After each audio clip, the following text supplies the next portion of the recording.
Namaste everyone. Welcome to our Interfaith Dialogue. Today's our subject is discussion on symbolism. Our guest speaker is Reverend Dr. T.K. Nagagaki. He is the president of the Haiva Peace and Reconciliation Foundation of New York and is hardworking interfaith leader in New York and abroad. TK, Reverend Dr. TK, floor is for you. Give some introduction, then we'll have a discussion group, question and answer section. Oh, okay. So, all right. Well, thank you very much for inviting me also, and also kind of co-working together many different programs, especially interface world. It's yeah, I really appreciate your contribution to and then helping me in many ways to have this kind of dialogue. And I think we are working all together for the peace, and then sometimes we need to have a little more talks and then the understanding. I think a mutual understanding, I believe it's a key. And sometimes misunderstand whatever the action they do, because even like I remember even in Japan, like we normally take off the shoes when you go into the house or something. And then sometimes when one time I invited my friend to come to from the United States, and then when they did was they didn't take off the shoes and it came into my house, and I mean, just kind of in one way you can say that's a very rude, but at the same time, if they don't know the culture and understanding, then that create all those actions. So-called rude might be, it could be just don't know the rule. And so in one way, bringing understanding for anything. And so the dialogue like this, I believe, is a very important one. And so I think that's the part of the key for kind of, in a way, it's education in one way. And sometimes nowadays it seems like everything we know, but sometimes we don't know much either. And so, well, I've been talking sometimes about those swastika symbol for a while now. So I guess people are sort of get used to.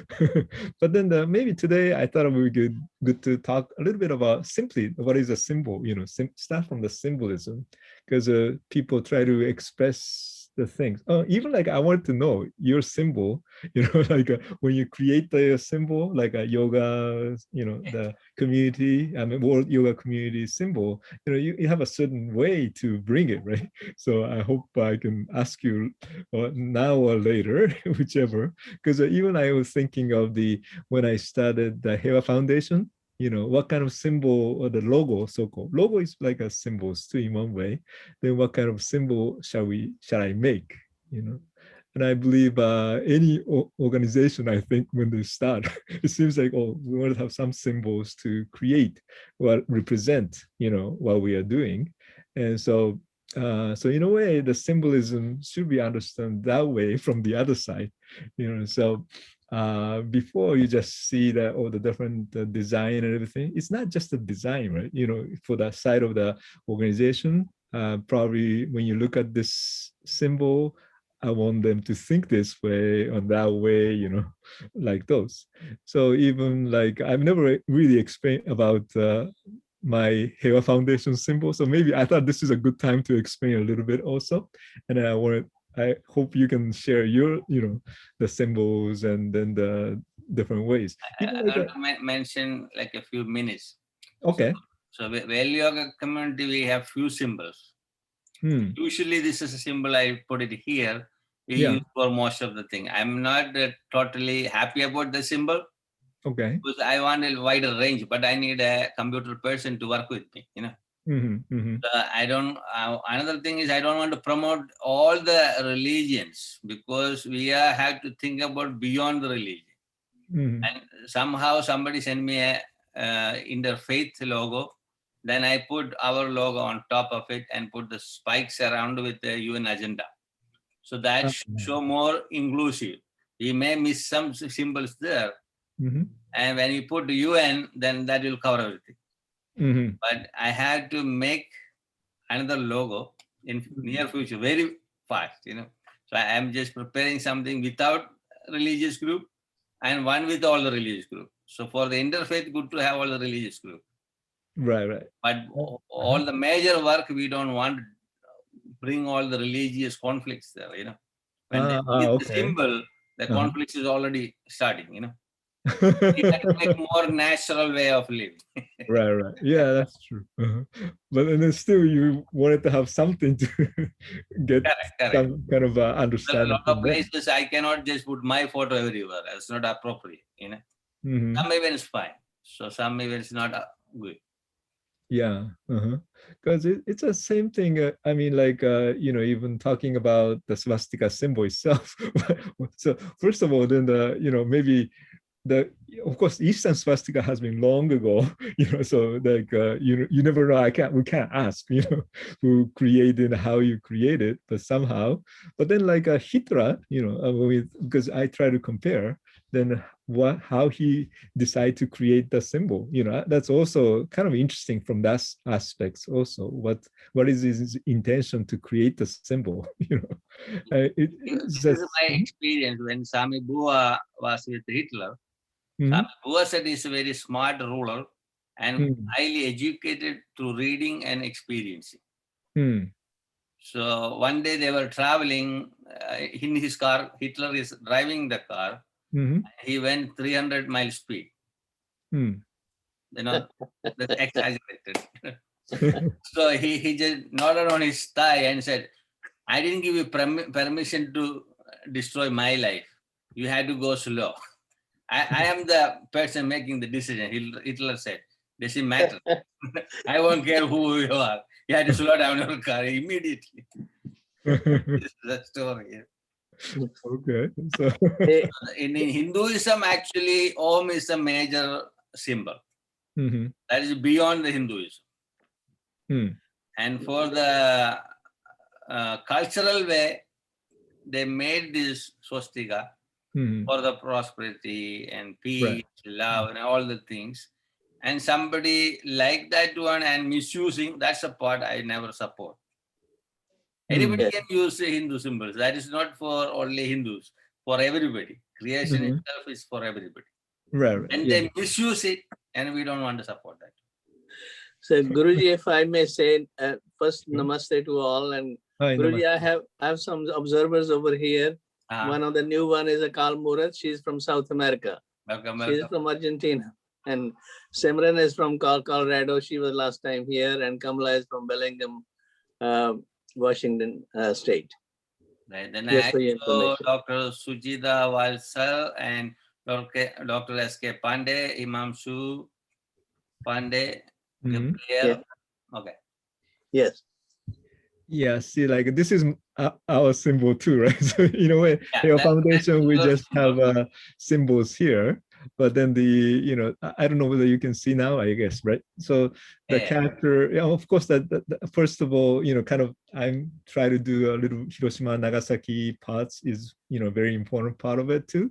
So some part of the Japanese side of the Heiwa is something that try to bring the peace. The Heiwa means peace anyway, and then those are, but then the peace normally Hei means flat, so the equal, everything is equal. So we try to treat the people equally, and then each life should be equally respected. So that's one thing. Whether it's whether they consider it's a good person or bad person, it doesn't matter in a way. Whether maybe even like whoever. So like even like a Hitler's life is whatever things matters too. And then so each or Mother Teresa's life, or the president, whoever's life, my life, your life. It just basically all the life is the kind of equally treated, because that's one thing that start with for that peace too, because so otherwise they will destroy the other's life anyway. And so that's the words. And then wa means also the part of the peace, but then this is a conversational piece, talking each other. So it's like a dialogue piece. So that's the part of the character that Japanese words anyway. It's nothing is special, but yet there's a lot of meaningful behind. And so we just wanted to promote the dialogue and treat everybody equally and then respect it. So that's kind of a way to bring the peace too. And sometimes people never realize what is this little, like a sun. There's a sun or something behind. I don't know. I mean, because yeah, actually, only recently some people ask me the questions. What is that things for the characters? I mean, actually, there are 4 people, like 4 people, it's almost connecting, but not quite connected yet.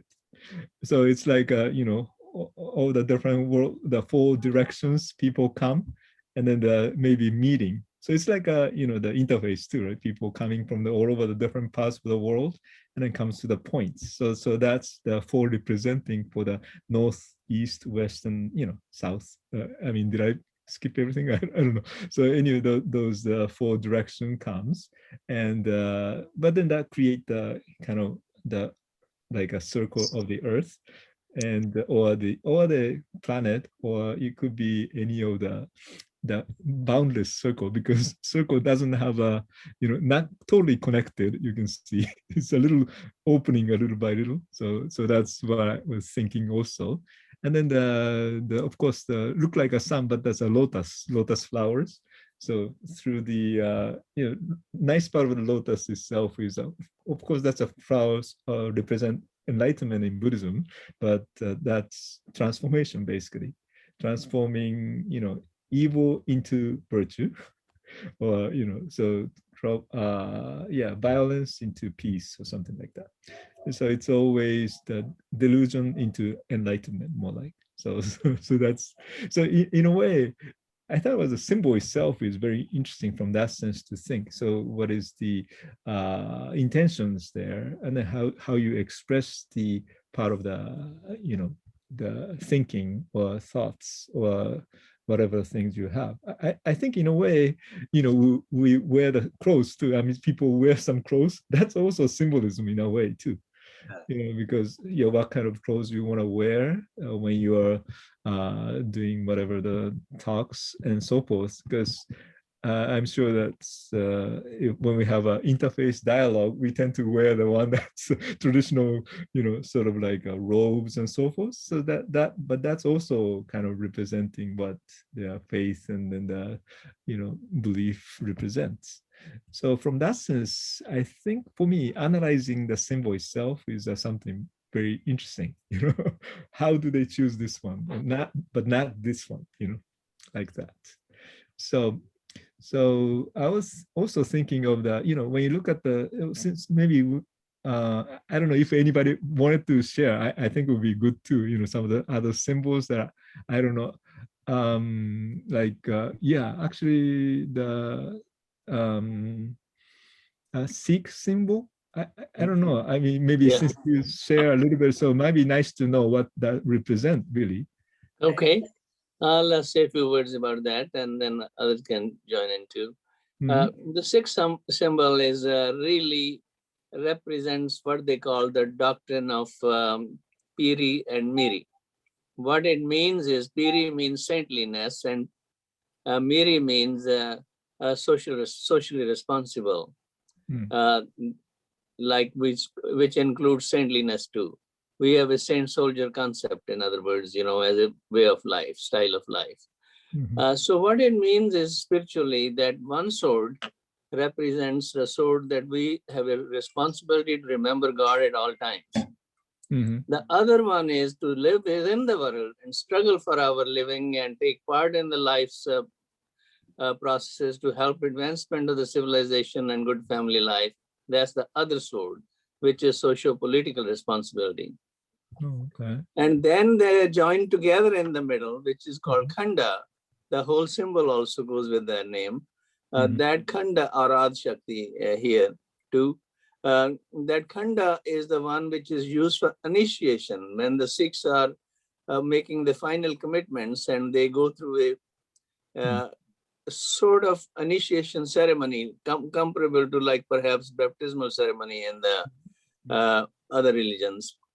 And they are making commitment at that time that we will believe in one creator who's creator of all, and we will also be responsible for honest living and at the same time take care of the people who get disabled or needy within our society by sharing the fruits of our earnings. That's the other sword. And they together called khanda, and that's used for initiation. And that's in the middle, the circle represents the creator. The creator with no beginning or end, but we must keep it like the khanda is dipped into in the center to remember in gratitude the creator and keep on doing those our prayers, meditation, as well as living worldly life. That's what this. That's interesting. Yeah. So, well, thank you for sharing, because it's, you know, it's each different symbol has a all different meaning. That's actually very always nice, you know, because like an artist is a symbolism too, right? You know, they try to do the expressing for their arts and everything. So that's always amazing, the way how people create things.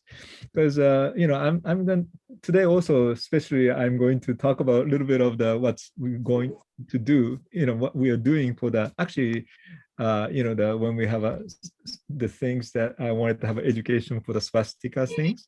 So, you know, in a way I have a book written, right? But then, so those books, somebody took it, then maybe create a film, you know. So I mean, that's another creating the symbol. I mean, story itself is all kind of symbols in a way.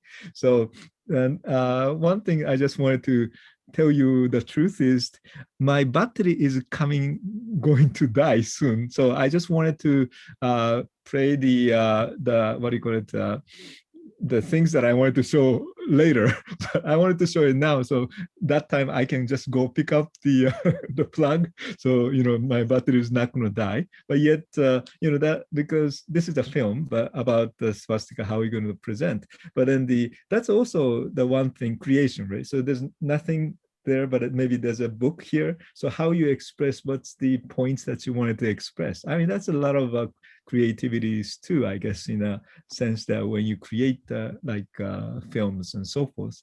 So yeah, it's so, but then anyhow, and then even find the title itself is a symbol in one way, what you wanted to represent, and you know, all those things. So like a language itself is a symbol from that sense too. We use a symbol to communicate somehow, who agree to this language to speak. I mean, that's amazing in a way. If you start thinking that way, you know, all the symbolism that we use is that we are surrounded by all the symbols. Otherwise, you know, whatever we say, it doesn't make any sense, supposed to be, but we are communicating by the symbols too. So that's a kind of a interesting creation that we have too. So I thought about the symbolism itself as a lot of aspects of the life that we are connected. It's not just a symbol right there, but it's like we are living in the symbols too. So how you interpret the symbol, it makes a big difference. When you look at the one symbol, if you have a certain notion, that's the only way you see the symbol. But if you have a different knowledge and everything, then you start seeing the symbol very differently. So this is the part of the interesting part of this challenges what we're gonna have, bringing the swastika to the the west, from the east to west. And then how do they see? Maybe first they might see also only the hate, hate crime and all those things. But yet, you never know, because of the knowledge that they have or education that they have here is that way. But yet, once you start realizing other cultures, then people see differently. Because if you don't know even other culture, the clothes that we wear, it looks very strange, But if once you learn the culture, the taverns and everything, start, oh, nothing is that strange, in a way. There's a teachings there, the practice there, and then the clothes, everything. So then you learn to feel much more comfortable than just the strange and then diffuse those things. So I think that's the part of the interesting challenges that we also have. And then this time, as I said, I just wanted to show, this is a 2 minutes, so I'll just go get the things in the 2 minutes. And so I hope you can enjoy. This is a part of the film that we are making. Actually, we're doing the crowdfunding right now. So that's why this is also very important, because that, whether this, whatever the contribution makes possible this film going or maybe terminated. So it's actually a very important part of it. So please listen or watch this, and I hope you will see. I hope I know how to share this okay this time. Do you see this? See. Does it look like? It's a white. White. White? Oh, not White. White. Yes. Oh. You have to put the frame on your computer first, then share it. Otherwise, you may share something. Oh, yeah, that's true. Whiteboard. Okay, so now it's okay. No. Now it's a black? Yes. Okay, now it's coming up. Okay. So enjoy, but at the same time, okay. So I'll see you in a minute. But this is about the film, Manji documentary film. So in a crowdfunding, so there's a parts of the, like a little asking for the commercial. Thank you. The swastika is one of the most polarizing symbols on the planet. Most people know it as the symbol of Nazi and modern hate groups, but its history goes back much further than that. The swastika was originally a symbol of peace and prosperity for many people, including Buddhists, Hindus, and even pre-World War II America.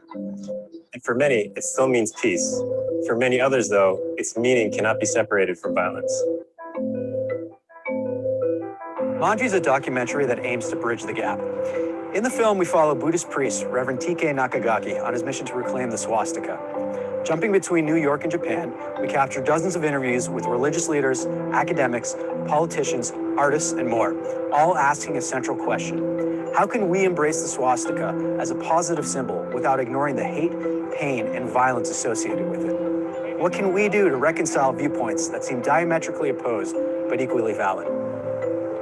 As anti-Semitism increases, so do hate crimes against the Asian American community.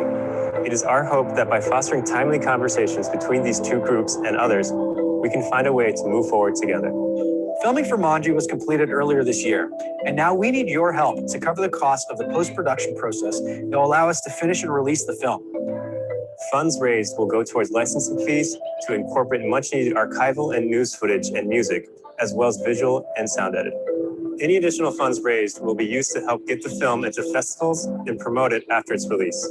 Once the film is complete and released, we plan to share it with schools, interfaith groups, and other organizations to act as an educational tool and conversation starter. Now more than ever, it's up to each and every one of us to learn about cultures that are different than ours. We hope that Manji inspires much needed empathy and that our viewers come away with a new understanding of something familiar. For more information, please check out our crowdfunding page on Seed and Spark or follow us on Instagram and Facebook. Yeah, very quick.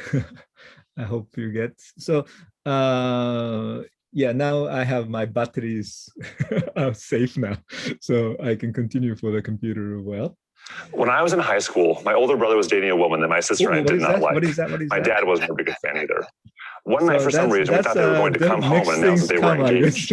My sister asked my dad what we should do if this happened. My dad, Buzz Sholati, then said, yeah, I think it's because I share from the what do you call it? YouTube. YouTube. That's why it just goes straight to the something else. But I hope that I can turn off this one, right? Yeah, And, that is a great endeavor. I like that. It's like it's a really wonderful project. Oh, I'm glad you enjoy it. Yes, Yeah. because it's like you say, there's such a negative association with that symbol. And in this world, because it's so important to promote love and peace, this is about also promoting, a different image in the energy and shifting the energy in the world by saying, hey, wait a minute, this is what this symbol means. So I like that. Yeah, thank you. I'm glad you like it, because this time is also, in a way that the film itself is made by two co-sponsor, co-producer in a way. But it's really the producer is Jewish person, the Adam Weitzman. So he's a producer, and also the Yosuke Kiname. He's a Japanese guy, and he's doing the directing and also the camera work. So it's really like there's both 30s, it's like a young generation that they are going to bring it. So I'm sort of very glad that they are interested in even making this kind of a controversial film in one way. And so I'm, in one way, this is for them. I mean, of course, they have their own way of making their own other film and so forth, but this is the first time for them to get together to make another one film. So I'm hoping that, many people can support this young artist, and as well as the supporting this educational material, so for me, it's a very important things. And so I hope, many people can support and see it, because one thing, nice part of the crowdfunding I learned is that through crowdfunding, we can tell about the swastika, what is this symbol is about. So people, learn as we do. And then so we can reach out more people. So in a way, this process itself, crowdfunding process itself is really like sharing, the idea of what it means, that these symbols. Mm-hmm. I am curious. You use the word controversial. Why do you use that word? Well, because swastika used to be taboo in this country, right? So taboo means normally controversial, because one of the reasons that I know is even actually I wrote the book. I did this study like almost 10 years ago, actually. So now, now after 10 years, finally we start talking about it. But even like a book itself, although my dissertation itself was done at the New York Theological Seminary in 2012. And then book came actually 2018. For Japanese book, it came like 2013. I translated English. I wrote in English first anyway. I translated into Japanese and then published. That was very quick, because in Japan, East, there's no problem, nothing controversial about the swastika symbol, because that's the symbol of the temple, Buddhist temples, or spiritual things, and then they have a clear distinction between swastika and versus Hakenkreuz, which is the Hitler's cross. So those two are separate things totally. And then the majority of the things for the people know about this swastika is a good symbol and the temple symbol. That's a common sense. But then common sense here is opposite, right? The swastika itself is a bad thing or evil thing. That's a common sense. So that's why it makes a totally different view. And then how can it be possible, to really even understanding? But then here it's only one word. Swastika has both cases, the good symbol, bad symbol. So how can it be possible to use that, even like one words to express? And but in the, this is something strange, but Hitler never used a swastika anyway. He never said swastika for the Nazi Germany symbol. He always called it Hakenkreuz. That's a German word. And plus, swastika itself is a Sanskrit term. Wait a minute. So that Hitler didn't use that one, and he used another word. Right. And somebody wanted to use that situation to harm Hindus. Did he say that? Could be. So that's why there's a lot of speculation. Yeah, especially like a translation. My background is also linguistics. I have master in linguistics, so I just do the language study and a translation study also. So when the Hitler wrote the kind of his book, or Mein Kampf, or My Struggle, or something, they translated, but the Mein Kampf itself is the main text, and then when they translate the most oldest translation, they use the words hooked cross for the swastika. I mean, sorry, for the Hakenkreuz. Originally he used the words Hakenkreuz. Or maybe I will share some of the text. Maybe just 1 second. Might be easier to see that. So that way we can understand the Yeah, that's probably better though. Oops, I made a mistake again, right? Yeah, I know. That's the, so this one, it should be, are you able to see the picture now? Oh, okay. These are symbols. But then the since we're talking about Hitler parts, I just wanted to, so for instance, this is from the Mein Kampf. And this is the entire, what do you call it? Not the entire, just one part of it, but it's a most important part of the talking about Hakenkreuz. This is a German language on the top. Right. So I don't know how you pronounce. Does anybody speak German? Can you? Yes, Hakenkreuz. Hakenkreuz. Can you read this or no? Ja, im Hakenkreuz die Mission des Kampfes für den Sieg des arischen Menschen und zugleich mit ihm auch den Sieg des Gedankens der schaffenden Arbeit, die selbst ewig antisemitisch war, an antisemitische sein wird. Thank you so much. That's good. Yeah, this is this is the first time I ever really hear the German person pronounce this. So thank you so much. I really appreciate it. And I don't really read German that often. I don't speak it so fluently, but my father was German. Okay. But the translation is given below. Yeah, this is the beauty of the interfaith, you know. But then most of the time, this part of the translation, Frucht cross, will be translated as a swastika. You know, I had. Yeah, how can it be people translated swastika, right? That's also the big question that we always have. And then the Hitler, you know, when he gives a speech, you know, he speaks Germany, right? German. So that's why he always used the Hakenkreuz everywhere. Anywhere actually, because especially during the wartime, so you know he doesn't want to use the other country's language anyway. So you always do the swastika, you know, never use the word swastika anywhere, except translation. Only English translation use the words swastika, but then swastika itself is really like a Sanskrit terms which came to, you know, travel to. Like United States, like maybe 19th century or 20th century, the beginning part of the 20th century, I mean.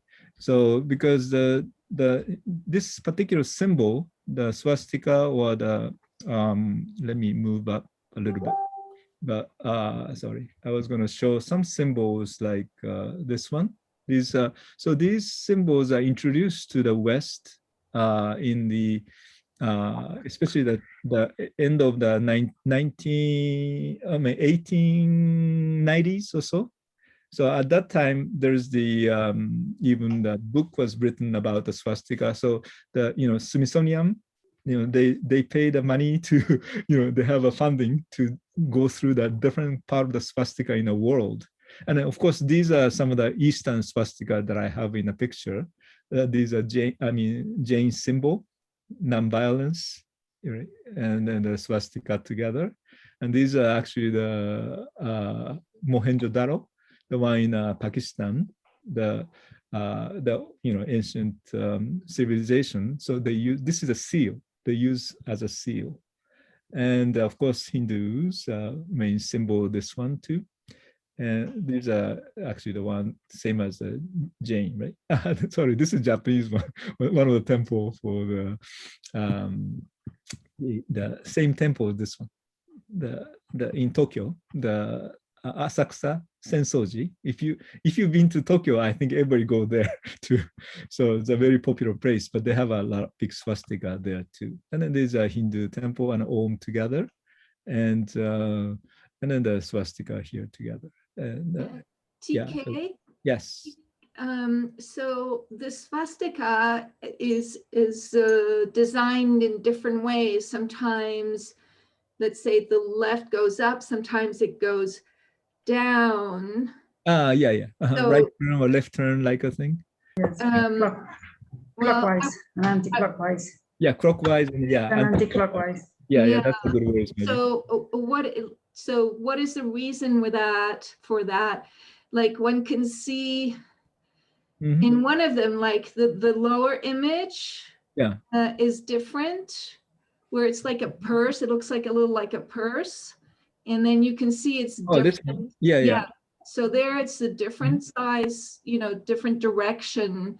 Right. And of course the Nazis this type. It. Yeah, and then also turning to the 45 degree. Yeah. Can you talk about those differences? Sure. Yeah, and then maybe you can tell even like this picture, there's a difference between some of the right turn, and then there's a left turn here, left turn or anti-clockwise. So anti-clockwise is actually become in Asia, especially in China, it became a language. I mean, it became a Chinese character, one of the Chinese character, actually. So that's why when this symbol go to the West, I mean, more towards the China, Korea, and those places, then this changed to the directions to here, simply because of when you write in the characters, it's probably easier to use this side, this instead of this way to write it. But especially if you're right-handed, maybe easier to write this way, the left side, left turn. I mean, anti-clockwise. But it became a standard Chinese, actually. So that's why after that, it became read as a man. It's not a man, G. G is actually means character. But in Japan, it became a one word. This one is called manji in Japanese nowadays. So but then you can see this is a Buddhist, the Afghanistan's, the statue, the Buddha's foot, So here is actually, you may not be see well, but then this is a left turn. I mean, the anti-clockwise. This is a clockwise. And then anti-clockwise. I don't know, somehow disappears. So there is a mixture with that things too. So in a Buddhist sense, I don't think there's much of the difference. Both, I mean, at least part of the explanation of the sutra, or Sasutra, like the commentaries, they just do not make any difference in a way that both represent light. And but then of course India, the Hindu, probably I believe they have some distinction between right turn, left turn. Right one is normally the sun, light of the sun, and then the left turn is the light of moon. So the daytime light, and then evening time light, so both are light anyway. So, but I guess from that sense, for Buddhism, for the moon is full moon day is very important for like a Vesak and so forth. So maybe left turn is really maybe appropriate for the Buddhist. I don't know, but so like those. So these are Japan or China, and these are Japanese temples, Buddhist temples. And so it's different symbols of the different directions, but then Hitler really didn't mention about which way is supposed to be. But sorry, this is a totally different order that I just talking about now to prepare. I was going to talk different ways, but then since because of the batteries going out, so I just started to the different way. But so these are very interesting. In a way, this is a picture of galaxy, right? It's like a turning right way, like this one. So it's like that's a model, and then this become form of also swastika too from this way. Actually, so that in a way the swastika can really represent the universe, our galaxy. The galaxy is right here. That's a kind of interesting image that I always have for the swastika. But in even like they don't also talk about the sun as the swastika symbol, original symbol as a swastika. Oh, sorry. Yes. I'd like to just say this is such an important thing to educate the world about, because the swastika is so ingrained as a hate symbol, and the bad guys of the world can certainly flip that when they go to see a a temple and see a swastika, it can cause great harm. And because yeah, that's true, because it's interesting in Japan, like, you know, when you go to the, you know, the, what do you call it, the graveyard or you know, all those places, we do have a lot of swastika there. Yeah, but not as the hate symbol. It's like a symbol of the peace or symbol of the, you know, the more the kind of blessings type of way. So you know, in the Sanskrit word swastika means the good health, from swastika. Yes, from the word swastika, that means good health. Yeah. We have Dr. S.K. Pandey from India. He may able to add something. Who? Oh, Swastika is different. This is just beer. Swastika is a combination of two words. Swastika. Swa means self, and astik means the believer, the one who believes in God and himself, because the God is inside me too. So that belief of oneness of the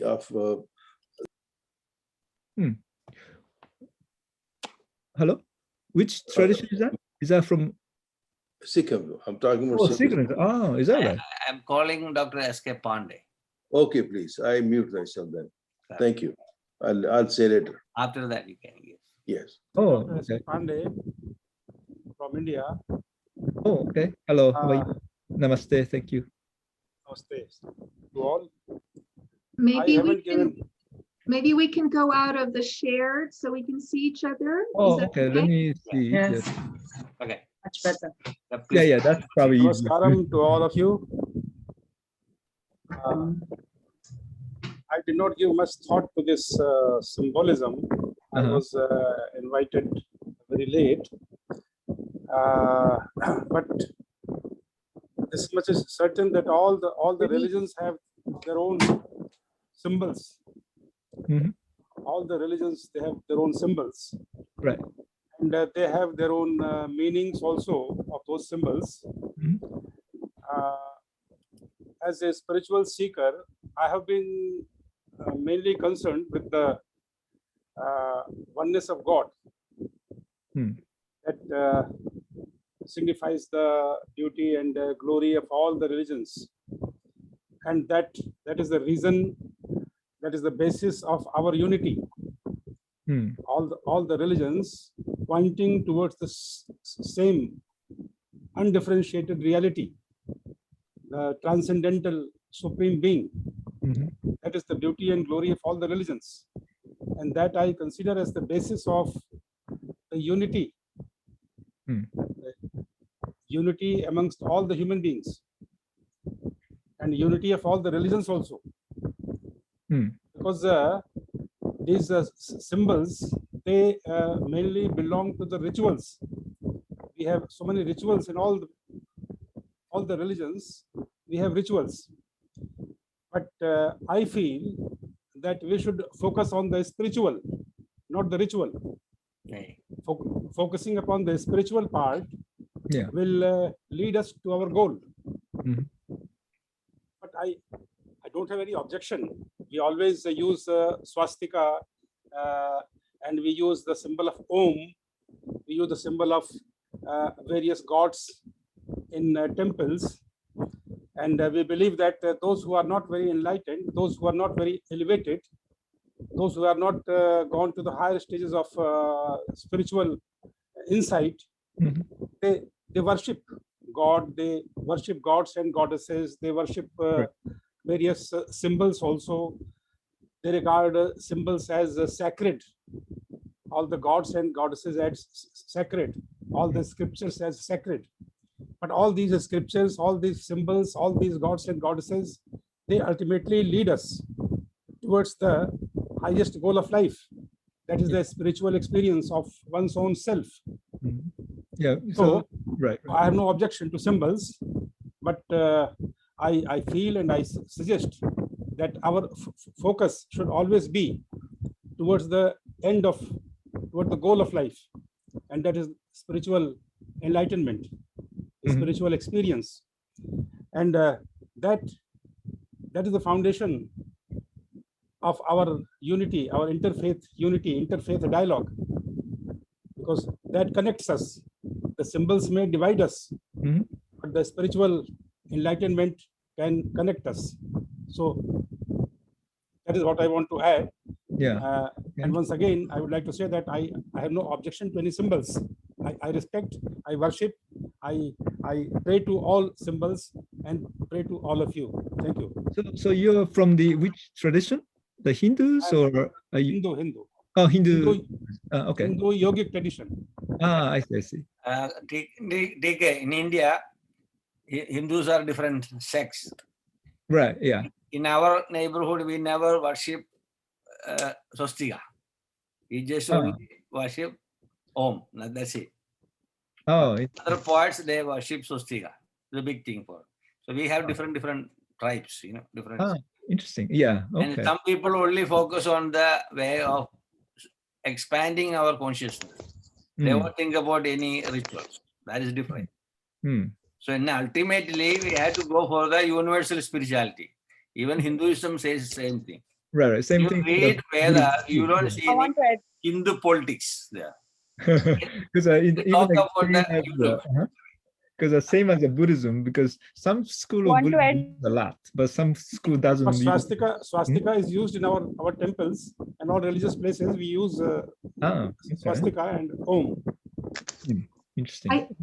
I just wanted to say, I mean, this is to me, I find, there is wisdom everywhere and we learn from everybody's wisdom. So here we're talking about symbols.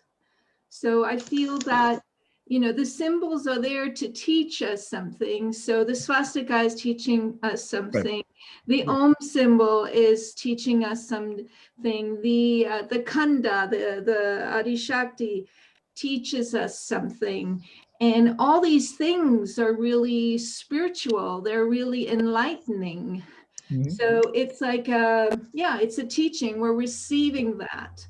And then I was just kind of curious because, so in our Kundalini practice, for instance, we can meditate on our symbol. So, you can focus on that Khanda symbol and meditate on it. Is there a meditation or can one just focus on one of the Buddhist symbols? Is there anything like that? I'm just curious.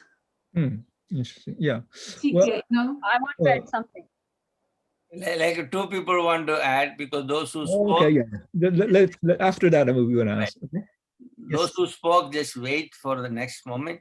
Jasbir was talking. He has to go first. Then he'll go Dr. Sujita.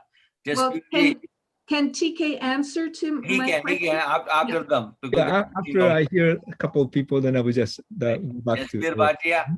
Yes, sir. Yes, sir. Please. Good afternoon, everybody from USA, wherever you are.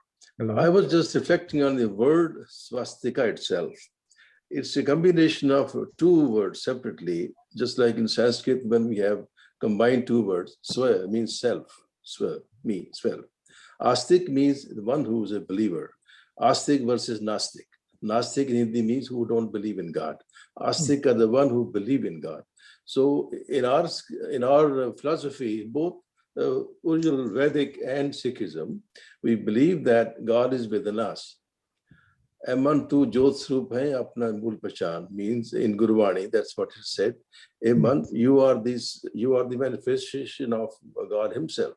Recognize your own source. So swastika from that point mean that I believe in God and I also believe that God is within me. So there's the word the literal meaning of the word swastika. The swa, self, and nastik means the believer. At the same time, the symbol of the galaxy you have projected, that's a very important symbol because that kind of resonates with the symbol swastika. From Guru Nanak philosophy, when we say Ik Omkar, Ik is Guru Nanak has symbolized God ultimate with one, letter one, or the numeral one. It doesn't mean the number one, but it is the absolute, which is the transcendental, which has been there before time. Yeah. We call it without timeless. Akal. Akal means which is not bound by the time dimension. So at some point, that Akal Murat, we call it, the absolute one, transformed itself or manifest itself into Omkar, Om or Omkar, same thing. Om is the cosmic reverberation or the cosmic sound, which we believe is the source of creation. And all these offshoots from that symbol of your cosmos. Please show that picture again of your I'm happy so-called galaxy, yes. But I have to share, okay? Is that okay? Yeah, please share the picture again. All right, no problem for that. Yes, beautiful. See here, it has got one core. It's not sun, it's just one core. And when it starts expanding from Ik1 to the Om, and then the various formations of various galaxies, it is the origin of the whole universe, not just one galaxy. There are millions of galaxies and there are countless galaxies. And this is what swastika also looks like. The top one is this one, as goes to the center and goes to the left. Likewise, when the center revolves and sounds in the clockwise, there are offshoots of all these various galaxies coming out of that. And that is how the creation started. And that's how it is explained in Guru Nanak's philosophy of Ek Onkar, the Mool Mantra. So as we call Ek Onkar Satnam. So that is the whole projection of Ek Onkar and creation. That's how Guru Nanak explained us how the whole thing originated. Okay, thank you so much for sharing. One more person you said? Somebody. Dr. Sujita. Yeah. Namaskar, everybody. Namaskar. I come from India. Namaskar. Swastik is a symbol which tells you about the energy concentration. The universe has started with a Big Bang theory. All people believe. We believe that Kushmanda Devi created universe with her smile, and that the center point of the swastik is Kushmanda Devi's smile, and the other arms are like the energy centers. And when we make swastik, we don't worship it in a way in northern India, but we make that swastik to concentrate the positive energy from the environment, so that we can meditate, we can rise up spiritually and reach the Almighty. The upper consciousness, when we focus on the center of the swastik, we are focusing on all parts of the positive energy which is coming from the universe. And definitely, most of the time, swastik is drawn towards the clockwise. Because we as Hindus believe that Vampant, the anti-clockwise is something which is related to tantric or something which is related to some other level of occult science. But the positive side of swastik is always towards the right side of it is clockwise, and it always symbolizes energy. It's we believe that it's not only about the symbol, it's about our own spiritual growth. And definitely in yoga also, we form a posture which is asana with like a swastik. And then we are concentrating on our Kundalini Shakti.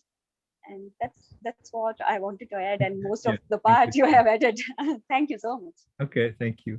So let me also just talk a little bit more. And then, first of all, thank you for sharing. And then, it is a lot of part for me. This is, I really don't know until I start doing this, actually, because strange thing is I'm not expert for anything before. Anyway, I just have to work on this one simply because for me, this is the one thing came up, just a coincidence maybe, but maybe I'll tell you the story later, but before that, maybe I should answer some of the questions that, and you know, in terms of the practice also, yeah, that's the, because swastika itself in Buddhism, we do have a sense of, maybe I'll show you the pictures of the one that I share, but then in there's the picture like a Buddha's center here.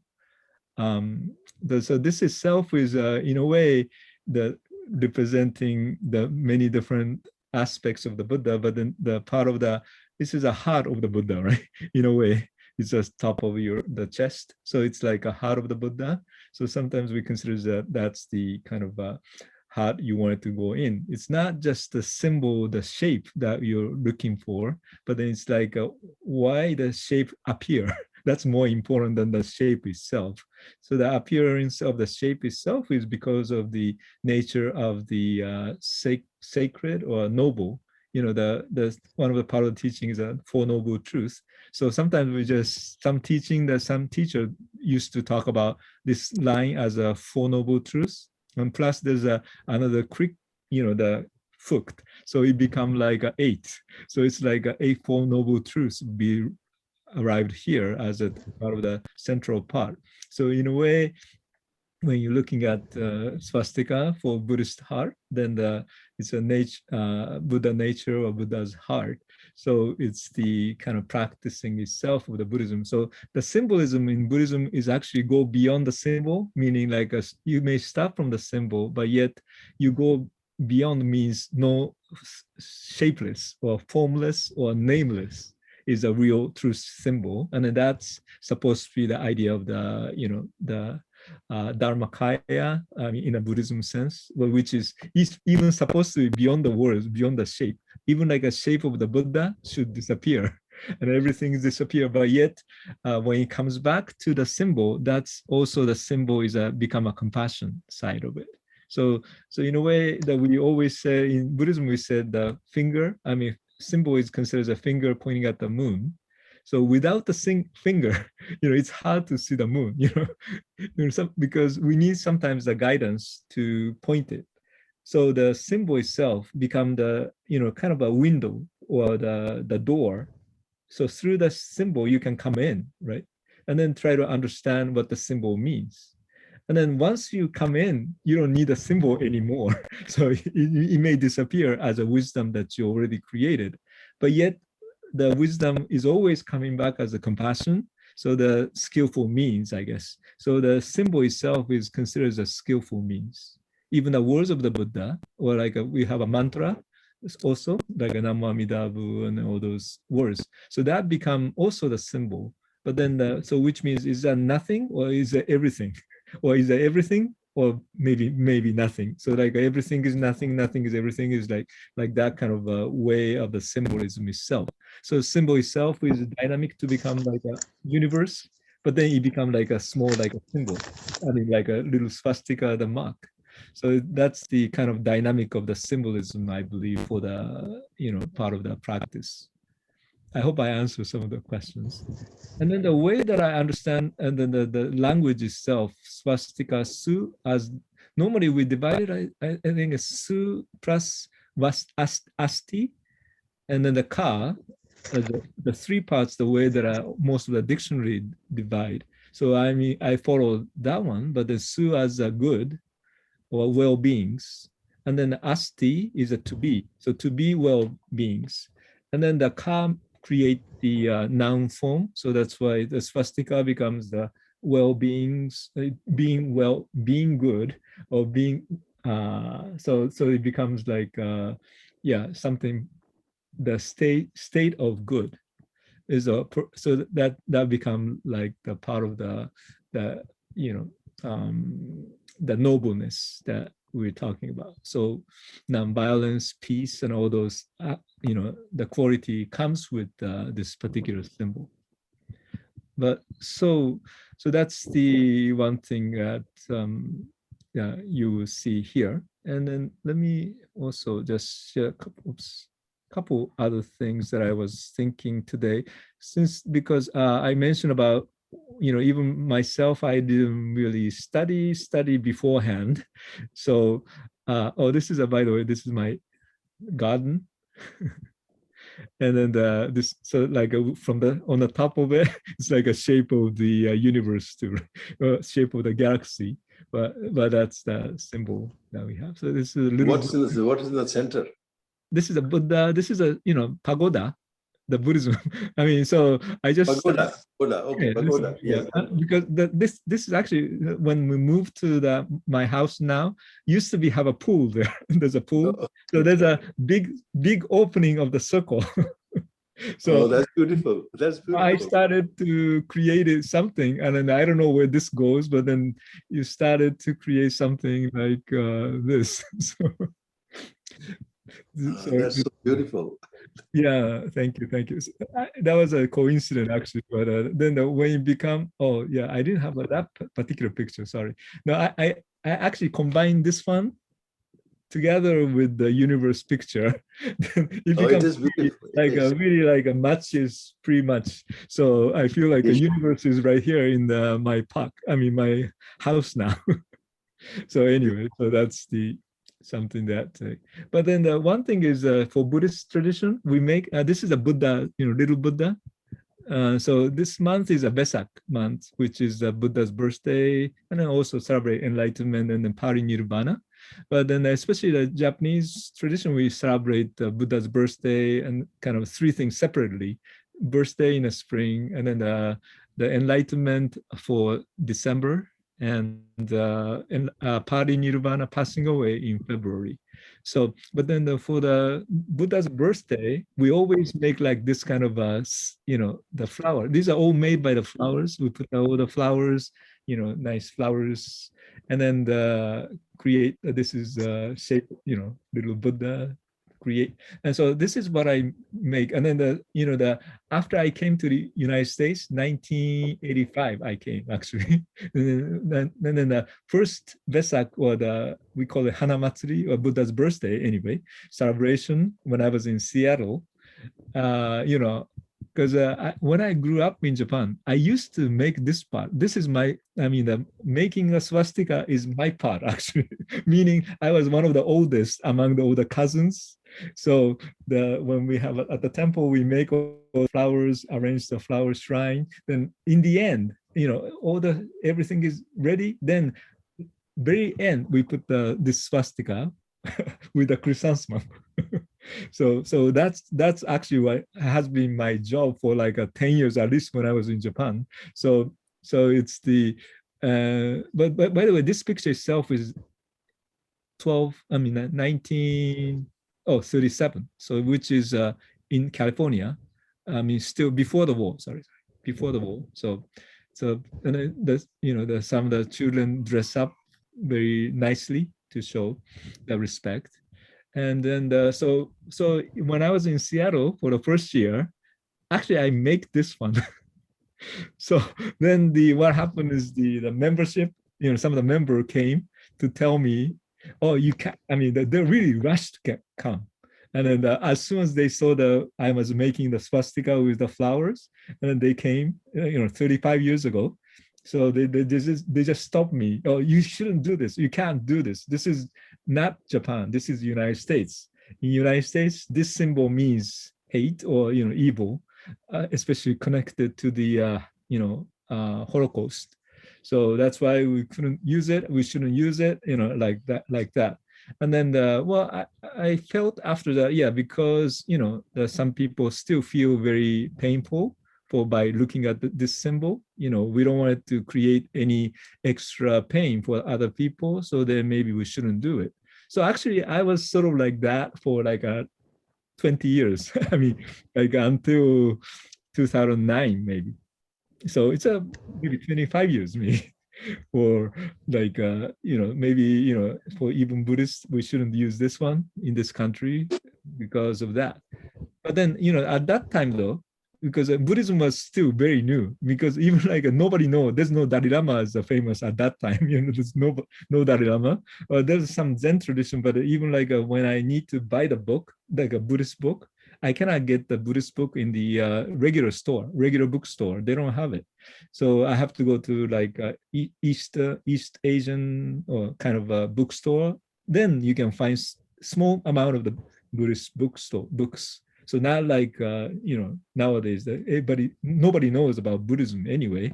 So when the people come to the Buddhist temple, they thought they came to the Baptist temple, Baptist church. Buddhist and Baptist sounds a little bit similar. So, so even like when I say I'm a Buddhist, and then they said they considered, he's Baptist, he introduced me as a Baptist person or something. So like that. So, at that time, not many people know about Buddhism anyway. So that's why I felt that too. Maybe since people don't know any Buddhism, maybe I don't have to push it too much. But yet 2009, we had the Interfaith Center organized the Marshall Mayer retreat, which is like an overnight retreat, used to be. And so like different religious tradition leaders came, like maybe about 100 people gather, and then they stay overnight, and then they, have different things twice a year. And so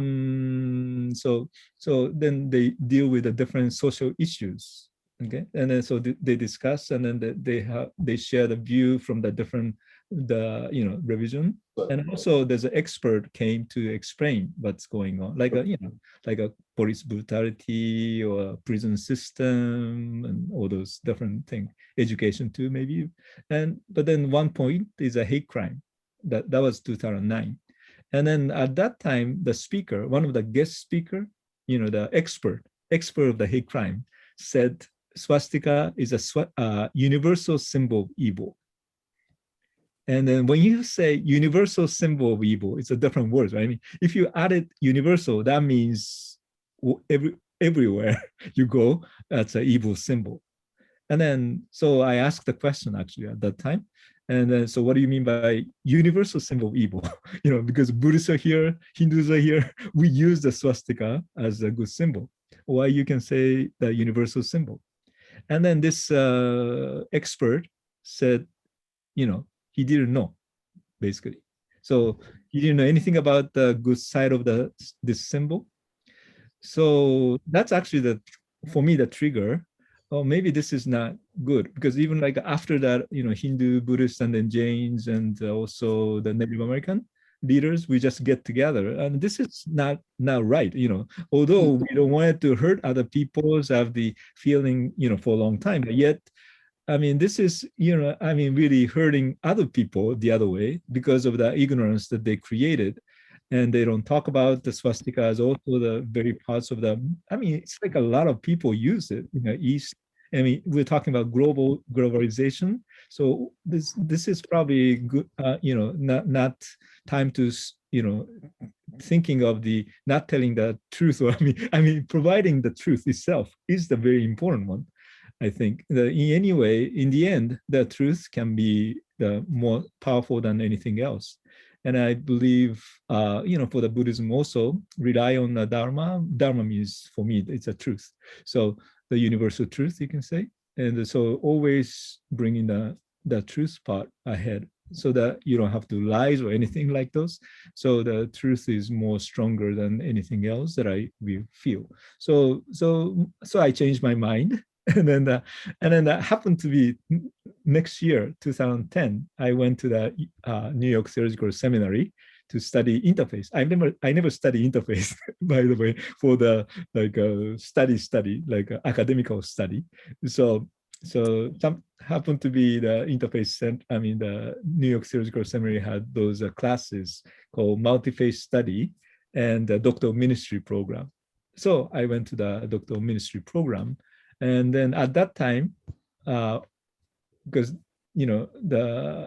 I can choose what I write on dissertation.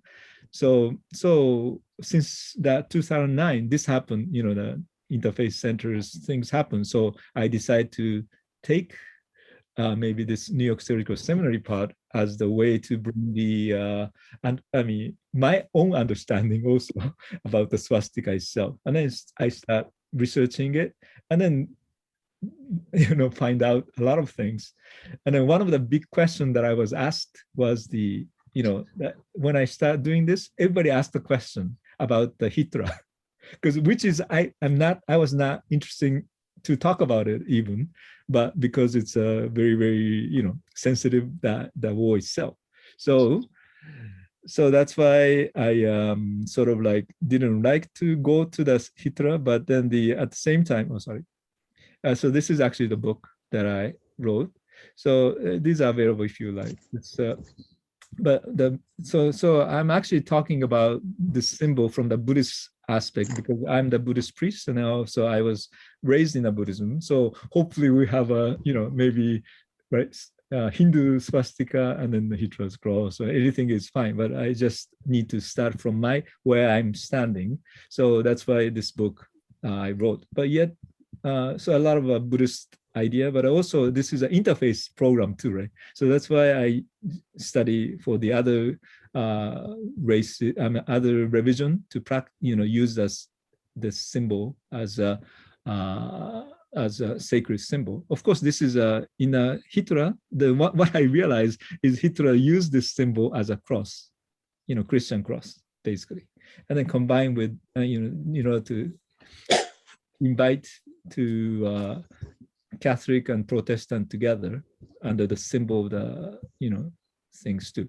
So Hakenkreuz, hooked cross. So that's why it's a cross. It's not swastika. It's really for his interpretation is very different.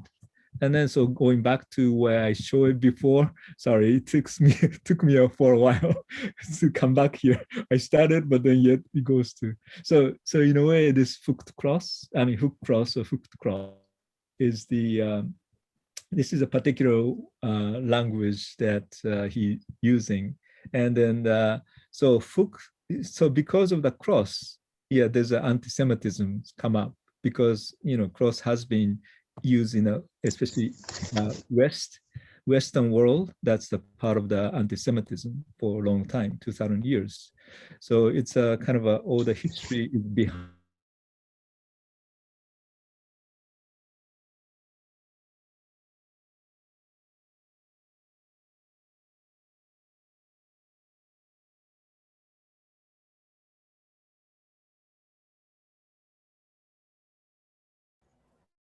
Looking for the symbol, flags, they can die for. So their dedication for their countries and so forth, they are involved for those. But anyway, so those are, a lot of parts connected to how this symbol was chose. And so it's very, but in one way, this is an area that I personally, I didn't want it to go into, but yet American people always ask the questions. Which question is then why the Hitler use this swastika symbol? That has been always a question that I received. So, for the dissertation wise, I have to, study this one. Otherwise, my, question never be answered. The people's, especially Western people's question never answer about the swastika. So that's why I have to really go into also the swastika of the Hitra. Then of course, so in the end, what I found out was although the Hakenkreuz was translated as a swastika, but it's actually, Hitler never used a swastika actually in his vocabulary. The speeches and everything that he wrote never come up to the swastika, but then the Hakenkreuz is always there. So his symbol is not really the swastika, it's a Hakenkreuz, it's a cross. And then so that's why, but then the interesting part is a mixture of the Aryan. Aryan is the same Aryan of the Hindu, the Indian words too, but it became like a white supremacy type of Aryan. So these two are all connected. But then Aryan means also, that's a Buddhist terms in one way too for us, because the Buddhist is always called Arya Sangha. So Arya is the Four Noble Truths, is Arya Satya. So this word Arya is deeply connected to the Buddhism too. So both Arya and swastika is a kind of important issue for the Buddhist. So that's why I tried to write this. And then, but then also there's many other parts associated with Arya part. We don't talk about it. Sorry, you're raising your hands. I'm sorry, I didn't recognize. Vasu, do you have? TK, can you finish the presentation? That way I can. Oh, okay. Sure. On the screen. Okay. So anyway, what did happen to that? Oh, so okay. So the basically maybe this is okay. And I just wanted to mention that in the end, this is the educational part that I was looking for. And then this is a maybe colored version of the swastika or manji on the top of this is a little Buddha, right? This is more like easier to see. But then that's the kind of idea. The flower shrine was used like this way. And very lastly, I just wanted to, where did it go? Oh, sorry. So all I wanted to do this time is actually, if you can go to the website, and so this is the manji film for the what do you call it? This is in Japanese. I was going to put it in the English, but I think I misphrased somehow. So, but this is the same number. The seed and park. If you go to the seedandpark.com and then /fund/manji. So if you click it, it goes like this. Oh. Go to the fundraising page. Yeah, fundraise page. So yeah, you can go there, and then that's the film that you saw will be there too, and you can watch that again if you are interested in. But basically, what we're saying is here is this is about the things that you heard interview. So, but the deadline for this is only 30 days. So we need to raise the money so that we can create the movie. But it's already done like 90%.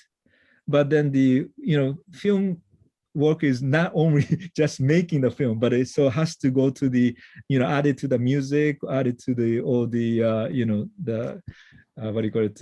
Go to the other places to show and everything. So it's all connected to the all different parts of the things that we need to be thinking of. So the film part is done. So you saw the film, right? Many parts of the film, the interviews, everything. So it's ready to go. So I'm sure this is a good timing in one way, because the last time at the New York State, there's a bill about the the S2727. They talk about the education. They try to teach the education of hate symbol. But then clearly it says two symbols they wanted to teach. One is a swastika, and the other one as the noose, as a hate symbol. So which means, all the Hindu students or, all the Buddhist students and, the Jain students, they have to learn. I mean, they will be forced to learn in a way the correct understanding of swastika is a hate symbol. But, it shouldn't be. And but then that bill itself is the after conversation that we have. So they sort of withdraw, but yet one thing we really wanted to have is probably passing the bill, because the hate crime itself is also, it's not good thing. So, its idea itself is fine, but yet teaching the wrong information is not really helpful at all. So that's why we wanted to change the wording, but yet they just drop it. So which means we need more educational part, more to understand. So I'm sure that there's, this film is, has been, they work very hard. Those two guys that I mentioned, Adam and also Yosuke. So hope, and then, as I said, they're 30s, and then, this is a good, especially like, older people may not be able to change so quickly, but yet young people have all the rights to know what is really the meaning of the swastika in the East. And then the plus, as I say, global parts is also the part of our culture now. So, providing the right information of and then also having a dialogue itself is a very, very important one. And I'm hoping the many Hindu community, or even like anybody, it doesn't have to be a big amount, because we try to make it minimum as much, because the coronavirus and everything, so people are suffering also. So it's timing is a little bit difficult, but yet I think it's very important to have a dialogue start somewhere. And then since the bill was already passed, sent once, so which means you may have a more possibility to bring another bill like this. So that's why I feel it's time to begin. And so the deadline for this is May 31st, or actually June 1st, but it's that's only, you know, very limited time. So any of amount you have appreciated very much. And so if you can go to the site again to see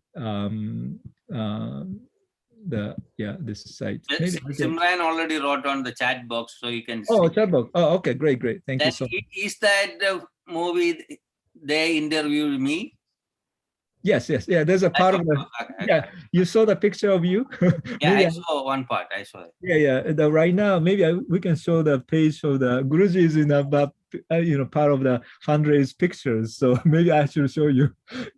I remember they interviewed me in the church. So that's the one they're going to put it. Oh, yeah. And then TK, yes. Wasn't it Buddha Day like last week, I think?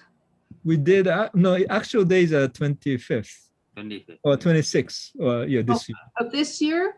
Of this month? This month. Yeah, this month. Oh, I thought it was already last week. Does it change every year?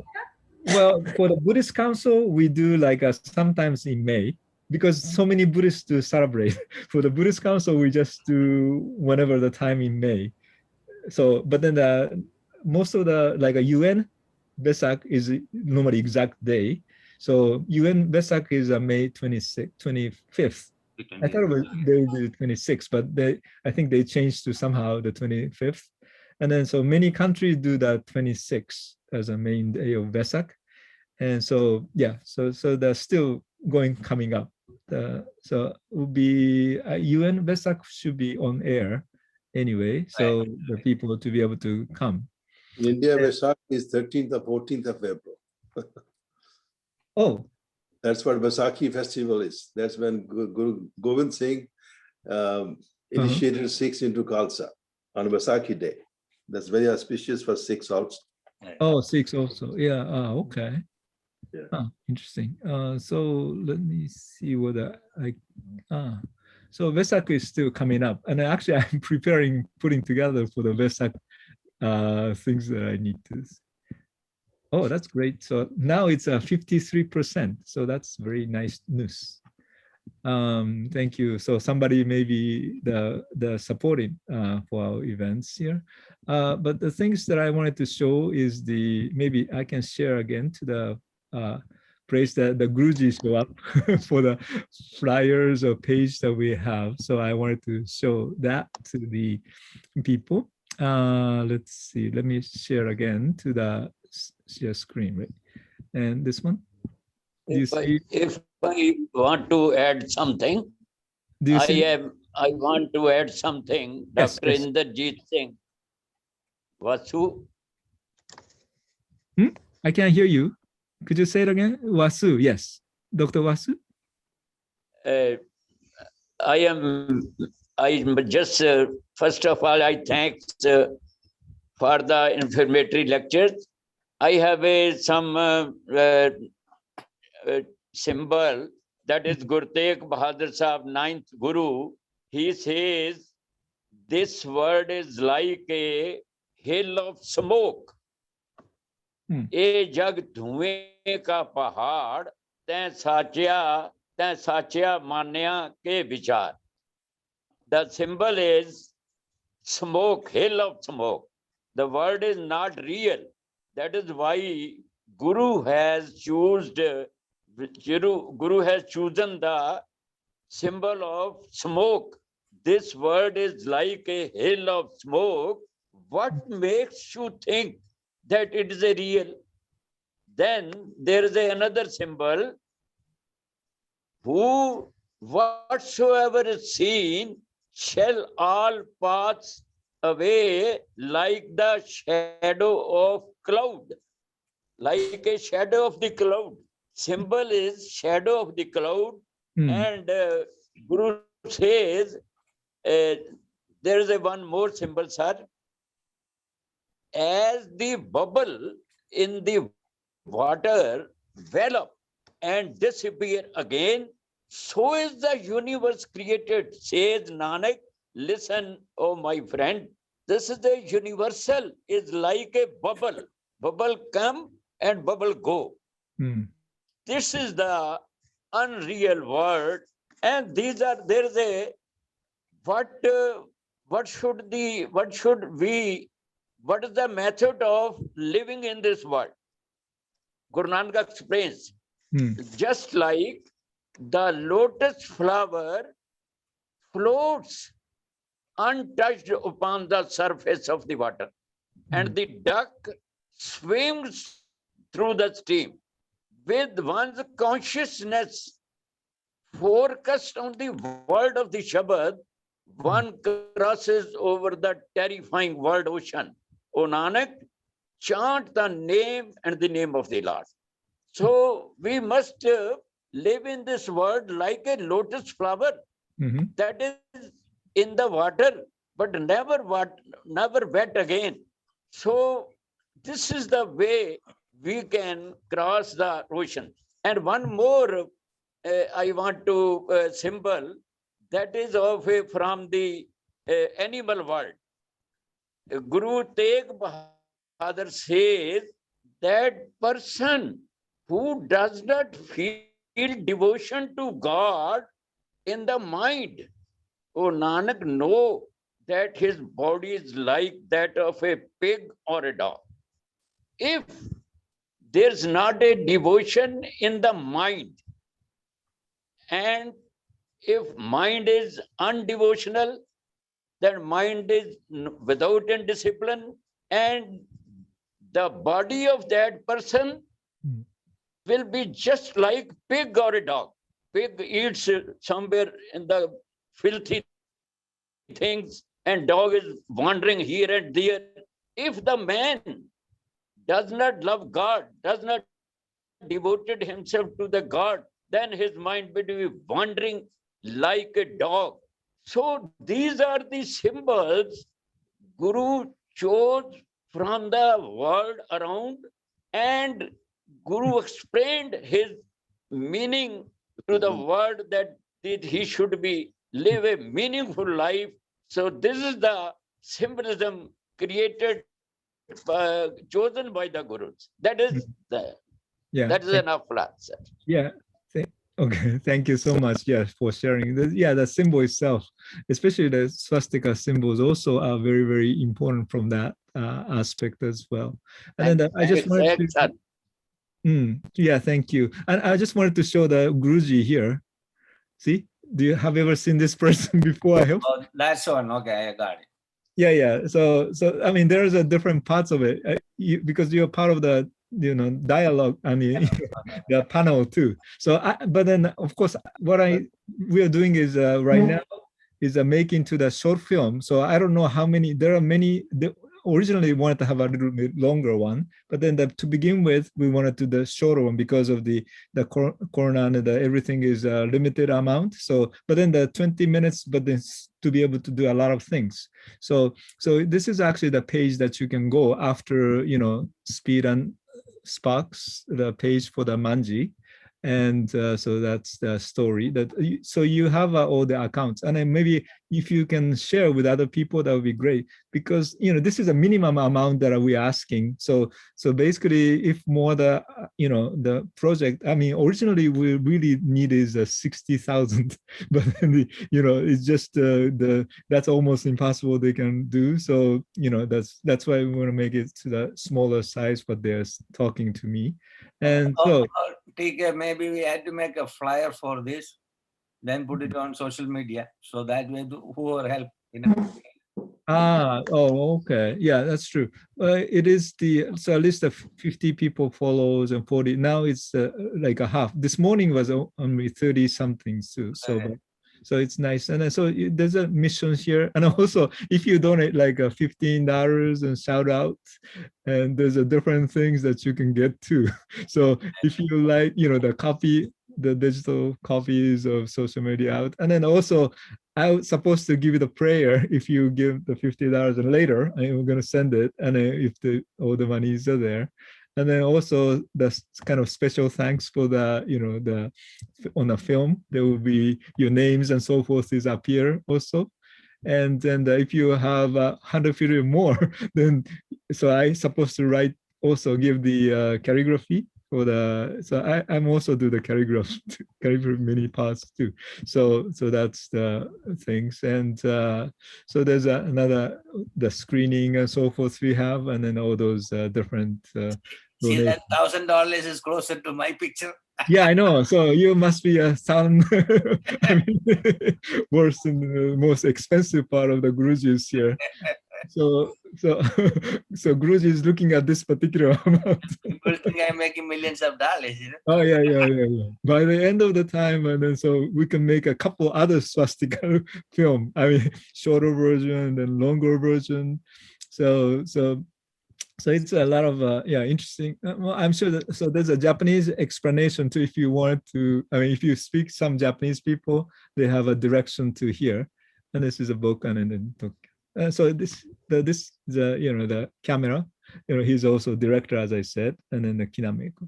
So anyway, so that's the page that you have, and then and if you don't mind, if you don't, if you can afford, you can at least share, other friends who can possibly help us. And so I think it's and then also it's a good way to have knowing people that we're doing this kind of project, and then understanding the the meaning of the manji itself. This is a one, over 1,000 years symbol. I mean, it's like it's almost impossible to find, lasting that long and still really moving for any other countries. So this is one of these, I mean, really one of the symbol that everybody has to know, actually, and then should be respected from the older humanity, actually.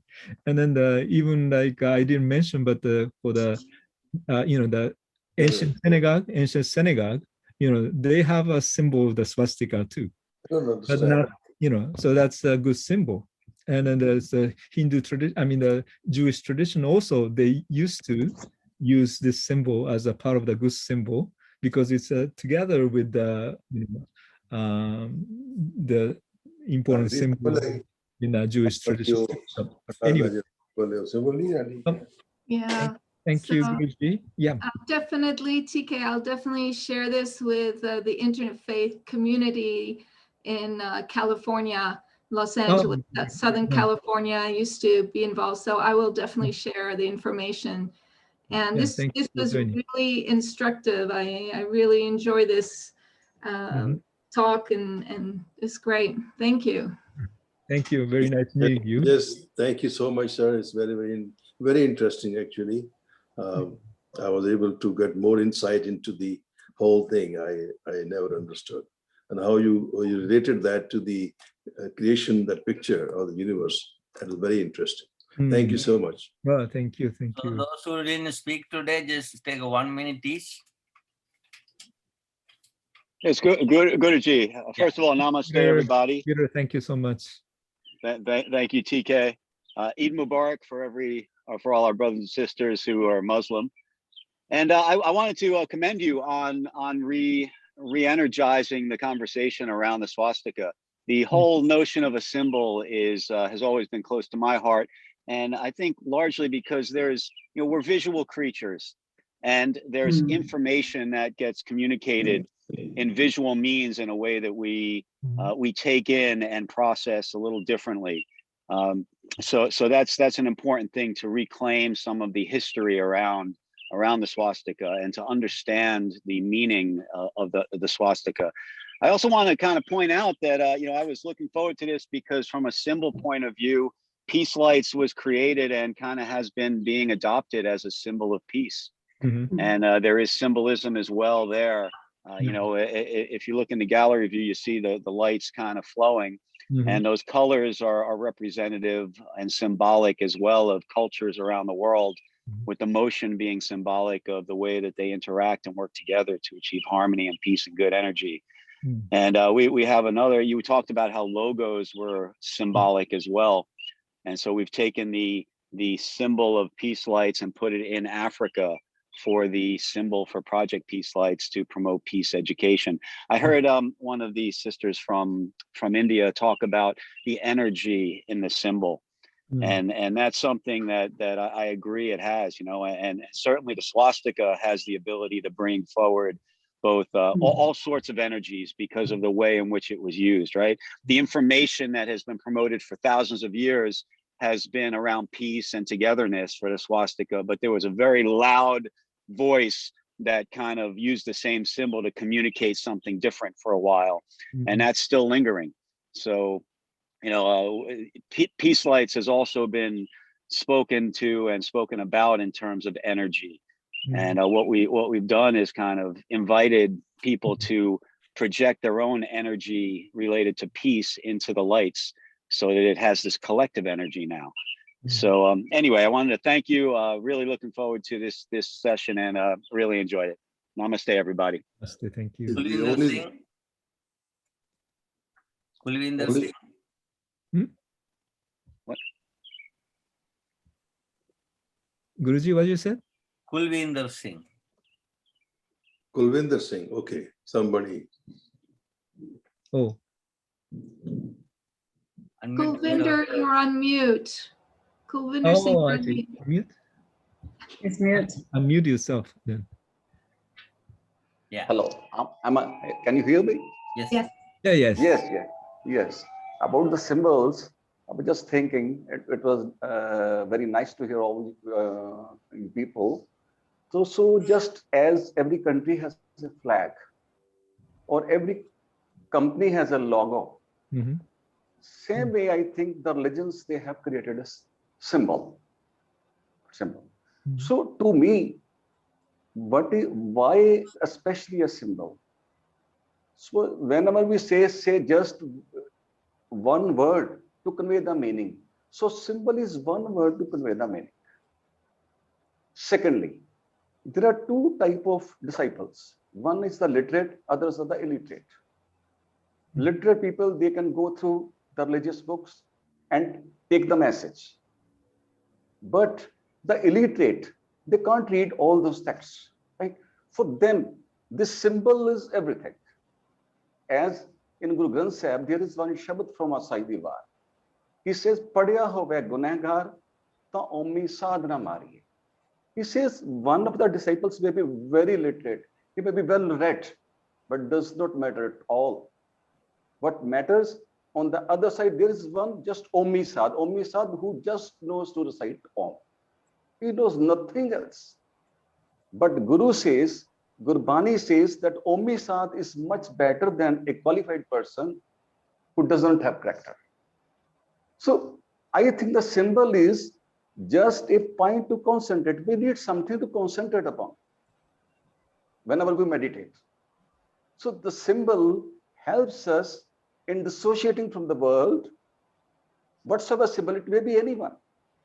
It is the literacy which gives meaning. Everyone can give different meaning to any symbol according to his level. But actually a symbol is a point just for one to concentrate upon something which is visible. Secondly, maybe in the older times, there were notebooks. We didn't have paper, we didn't have pen. So it was the only easiest thing to create so that anyone could get it and everyone could concentrate upon it. That's what I think. That's all. Agal Murad Kaur from Argentina. Namaste for everyone. As I am from Argentina, South America, and I was listening. It's the first time that I take place in English, Interfaith Dialogue. I'm thanking very much for having this opportunity to share with you all this afternoon. So I was hearing all the speakers, and thank you, Dr. Nakagi.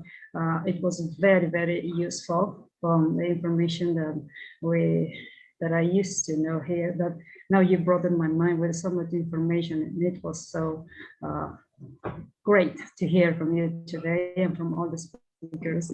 And I'd like to say that, as Kulvinder Singh was saying, that every religion, every tradition has a symbol, but I think that we should take the best part of it and incorporate and to make it spread in our tradition, in our religion, through our point of view. And in the Western world here, it's sometimes there's a swastika symbol has a very negative issue. So it's thing that we should work on it and to bring peace and to share more information about this, because it has a negative side. Immediately here in the Western world, especially in South America, if you see this, they refer to Hitler, not the meaning, not what does it means generally, usually here. I mean the real meaning of it. So I think we should work hard on it and to show the peace and to show energy, as Sujita Vatsal was teaching us today. That is my thing. We should take every concept that you know, every teaching, and we should incorporate and make it one together and apply in our field. This is my point of view. This Sunday we have a satsang, Argentina time 3 p.m. New York time 2 p.m. Yes, it's almost 3 p.m. here. Yes, okay. 20 minutes. So we have a satsang that will be in Spanish. Okay. Okay. And I want to invite Reverend Susan now. Unmute yourself. Yeah. Unmute. Yes. Yeah. There. Now we can. Wonderful as usual, Dr. Reverend TK. You know, it's always amazing to me how mankind can take something that was about peace and love for 1,000 years and hijack it into hate and evil. And you're right, here in the West, and as she just said, I mean, for example, as an interfaith minister, right, we have stoles with all the spiritual symbols on it. But it's sadly, I could not put a swastika on my stole because everybody would look at me and say, "Oh my God!" Yes, they immediately say, "Hi Hitler." Hi Hitler! What are you doing? How dare you? And particularly everybody, but Jewish people, forget it. Would it would cause pain. It would cause pain. So you have a tall order in front of you, but the greatest opportunity is when we can transmute something, right? From hurt and evil to goodness and love. So what you're doing is trying to transform the symbol back to what it was stood for to begin with. And I think you're right. Your hope is with young people, more so than older people, because once they have the information, knowledge is power, right? Knowledge is power. But and not just the symbol, I've often said you can take anything and use it for good or evil, right? Think about it. Not just symbols, your hands. You could create a beautiful work of art, right? You can write poetry. With your hands, you could choke someone to death. Yes. You could take anything, right? Anything. So it's not the symbol, it's the intention. It's the intention. Right. So you're turning the intention into sanctity, to love, to peace, through knowledge. And it's important. It's good. It's good. This philosophy of this is so uplifting, so great. Hard to believe people don't understand this. Yeah. Yes. And by the way, you taught me something that I didn't know, that Sikhs chose the day of Buddha to initiate people into Khalsa. Yes. Yeah. Was that done purposely on that day? No. Or is it coincidence? It may be it's coincidence. Vaisakh is very important in the culture of Punjab anyway. In fact, the culture of India. Vaisakh is very important, yeah. Yeah, I thought it was an interfaith purposely done that day. So I was wrong. Sorry. No. Coincidence.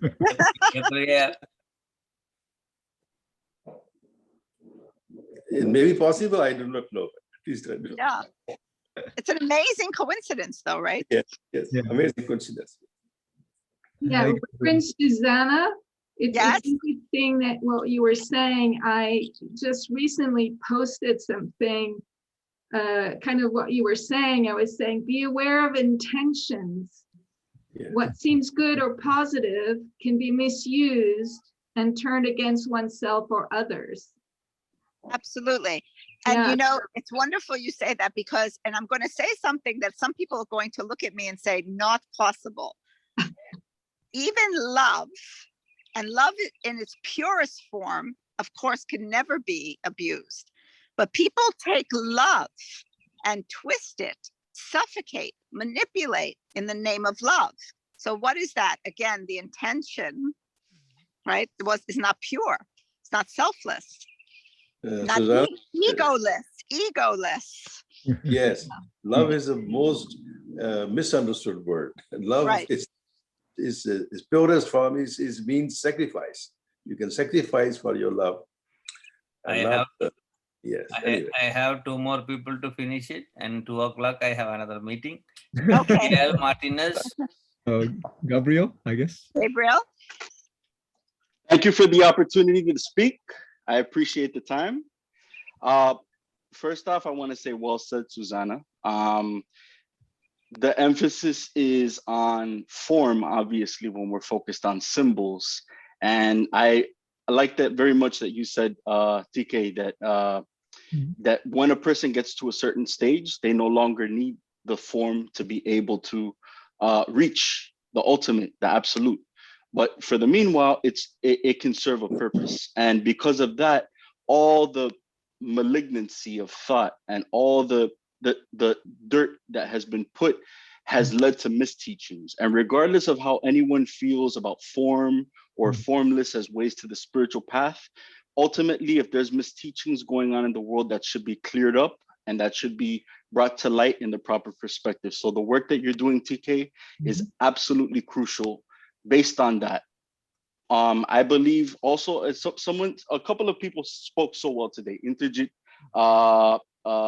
Jasbir, Dr. Pandi, Dr. Vatsal, you all brought up excellent points. And to emphasize some of what's brought up on those points that inspired me, my understanding, the swastika does not belong to any particular nation, culture, religion, anything.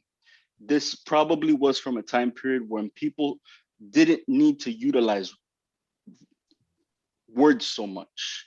They can vibrate, they can communicate on higher levels, and the symbols spoke higher truths to such a high degree where it was not necessary to use words.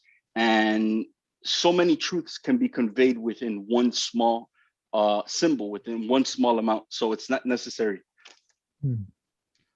So forgive me, I was just getting a phone call. So that it's not necessary to eliminate all the truths by just going into one particular, but to include all the truths within one symbol.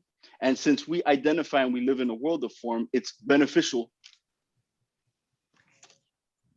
Yeah. It's beneficial for us to be able to utilize form for growth rather than to just stay with superficial identifications of form and gross, to stay in the gross plane, the gross physical plane, rather to use. Oops. Somebody's calling here.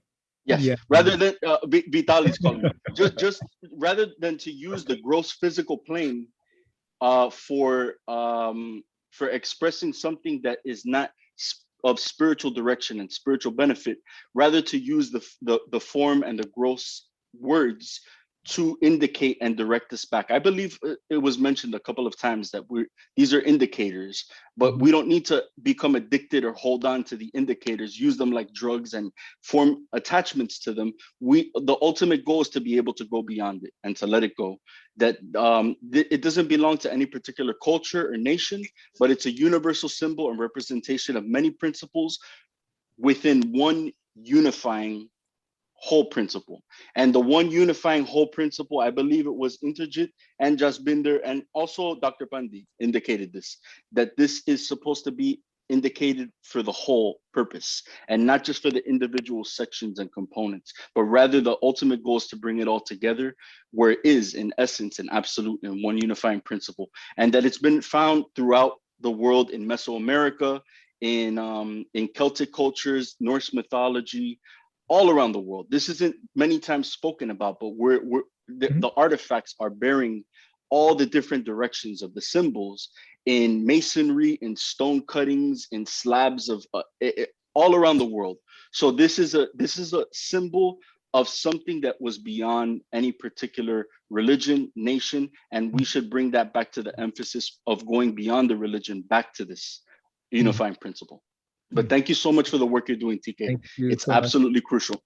I just wanted to mention also maybe that because I mean, since we have been trying to do the the swastika kind of people to know, so we have a couple of different talks, but then also maybe you might be interested because since we talk about the Jewish part of it, and then actually one of the Jewish person, Jeff Kellman, he was actually researcher of the that he's working on a genocide study, and he's from the Jewish background, but he's actually giving finished his master, but then he wrote about Holocaust and genocide study, and then about the Hakenkreuz, swastika, and then Christian the crooked cross.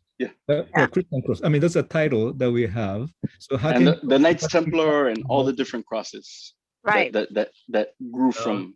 So, but then he will be presenting the view. So from the Jewish view that he's going to talk about it, but also the Pataznik. I mean, Joseph Pataznik will be giving the response for this, and then we have some the simple discussion. So we try to emphasize a little bit of this talking with the Jewish people about this particular matter next week. So which is May 19th. I'm going to probably ask the Guruji to inform you, but then there should be interesting discussion on this part to understanding the many parts of the as well. So, but Gabriel is correct. It's similar across in Knights of Templar, the Celtic tradition. So I believe, I don't know for a fact, but I have to believe that Hitler knew this and used it purposely. He's designing. He knew the unifying power of it. He knew the peace, but he used it. Right. Swastika itself is also used as known as the connecting to the East and West. I mean, that when the Troy was expiry of Troy, and then that's the symbol of the peace to the world, connecting all the world together. But anyway, so that's just I'd like to just say, I'd like to encourage everybody to not be fearful to show the swastika, at your interfaith groups, just have it there, but explain it. I think the more we share about it, the more it will get into people's consciousness. So we shouldn't be afraid to share it. Just wanted to say that. Right. And fear is always actually the wrong way, it only limits us when we come from fear. The opposite is to come from love. Yes. Are you okay? Are you full of time? I have you have to go 5 minutes to meeting. So I have 2 announcements. This Sunday satsang in Spanish, and next Wednesday we have Interfaith, and 27th New Light Temple with John Mundy. John Mundy. If those of you who don't know John Mundy, and the ones who do, he's really enlightened. So if anybody wants to come to New Light Temple, 7 p.m. Eastern, John Mundy is our guest of honor, Reverend Dr. John Mundy. He's known for world mysticism, and he's one of the world-renowned teachers of A Course in Miracles. And all June we'll have Yoga Day celebrations. I'll announce very soon. And June 5th we'll have South American Yoga Festival to celebrate, and the Indian ambassador will be the guest speaker. It's going on, we have different groups coming up. And we'll have Global Hindu Summit is coming up. That is in August. Definitely we'll put all of these subjects. We had a discussion yesterday to have 7 days program. Oh, 7 days. 7 days. Every day is different speakers. Mm-hmm. And this is the first time we are doing like that, Do you have a date already or no? Almost coming up, because okay. I am just having another event. We are putting 20 scholarships for children. Oh. This is a 75th anniversary going to happen. 75th anniversary of Indian independence. So we want to make something for children. So 10 scholarship for students in India and 10 for Indian students in outside India. And we'll have a competition for essay competition. We'll select. So that plan is going on. I think first prize is 700,000 rupees. And we have a team. So I don't want to have this conflict between two events. So we are working on this. And in between handling all the corona, COVID, and all the things. Yeah, that's a big part. And we need another dialogue on health related, because the COVID situation is getting worse in different forms. So we need a real discussion. I heard there's a medicine is coming from Indian military. It's a powder. We can put it in the water and drink it. And I'm looking forward to that instead of a vaccine, So let us see. So thank you. Make a final remarks from TK, please. Final. I thought I've said already, but I have nothing else. So I just really wanted to thank you, and I also maybe appreciate any support and then sharing these things. And so yeah, I'm very confident now by looking at the mark up very much today. So that, but we wanted to accomplish, but then something that we bring the important education to the Western world, and as well as probably the Eastern world as well, so that people also realize maybe Holocaust, what it means to have, and then so it's just all the educational part and dialogue. So I hope we'll continue to have this important, for me, very important symbolism, and plus the kind of universal symbol of peace. Maybe the swastika may change now soon. So 26 will put the Vaishagi celebration for everyone. So thank you everyone joining. See you very soon. And then thank you, Guruji, again, always appreciate it. And everyone to join us. Very nice meeting you. Namaste, everybody. See you all. Namaste to you all. Thank you.